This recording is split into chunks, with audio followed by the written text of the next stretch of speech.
Okay, get it, YouTubers. So I got a lighter trick today.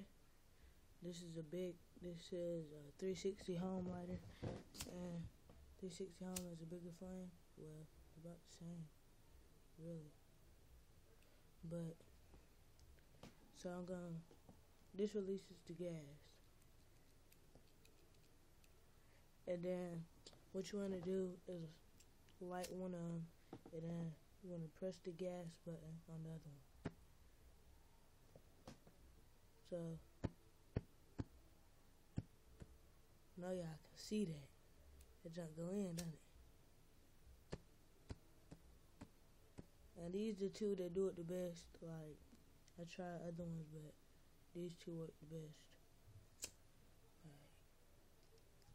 Because the 360 home put out a bigger flame, so it's gonna put out more gas. So it's gonna make it go farther. Lighters, get your blunt, light that shit on fire.